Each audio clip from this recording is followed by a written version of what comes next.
नमस्कार. मी प्रीती आणि cooking with Preeti या यूट्यूब चॅनलवर तुमचे खूप खूप स्वागत आहे.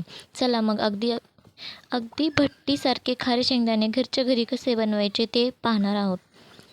हे खायला खूप मस्त लागतात आणि बनवायलाही तितकेच सोपे आहे. चला तर मग खारे शेंगदाणे बनवायला सुरुवात करूया.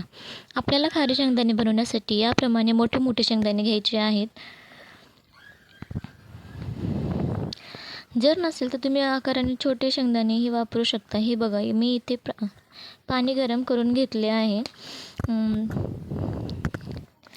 आता त्याच्यात 2 चमचे मीठ टाकून घ्यायचे आहे. आता यामध्ये आता शेंगदाणे टाकायचे आहे. शेंगदाणे आपल्याला 7 ते 8 मिनिटे शिजवून घ्यायचे आहे. मीठ जरा जास्तच प्रमाणात वापरायचे आहे. मीठ जास्त प्रमाणात वापरल्याने शेंगदाणे खारट होतात आणि खायला खूप टेस्टी लागतात. आता शेंगदाणे आपले शिजले गेले आहेत. शेंगदाणे शिजले आहेत की नाही हे कसे ओळखायचे? शेंगदाण्यावर जर सुरकुत्या पडतात, सुरकुत्या पडलेले दिसले तर समजायचे शेंगदाणे आता शिजलेले आहेत. हे आता जरा थंड करून घेऊ आणि काढून घेऊयात. मी शेंगदाण्यामधले पूर्ण पाणी काढून घेते आणि हे शेंगदाणे आपल्याला पूर्ण कोरडे करून घ्यायचे आहे. आता मी इथे कॉटनचा कपडा घेतलेला आहे. आता त्याच्यावर पसरून घ्यायचे आहे. 10-15 मिनिटे शेंगदाणे असंच पसरून ठेवायचे आहे, म्हणजे शेंगदाणे चांगले कोरडे होतील.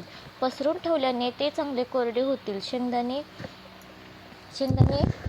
कोरडे होत आहे तोपर्यंत आपण मीठ गरम करून घेऊया. हे मीठ 8 ते 10 मिनिटांसाठी चांगले गरम करून घ्यायचे आहे. जास्त कडकडीत गरम करून घ्यायचे आहे. इथे मी शेंगदाणे कोरडे करून घेतले आहे आणि एका प्लेटमध्ये काढून घेतले आहे. आता थोडे शेंगदाणे कढईमध्ये टाकून घ्यायचे आहे. मीठ आपण छान कडकडीत गरम झालं आहे. या स्टेजला आता गॅसची फ्लेम लो करायची आहे आणि लो फ्लेमवरच शेंगदाणे भाजून घ्यायचे आहेत. ही खूप महत्त्वाची टिप आहे.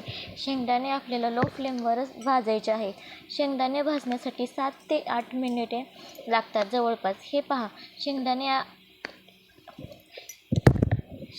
आपले आता शेंगदाण्याचं साल्ट निघत आहे, म्हणजे शेंगदाणे तयार झाले आहे. जर तुम्हाला वाटले क्रिस्पी झाले नाही तर अजून 1-2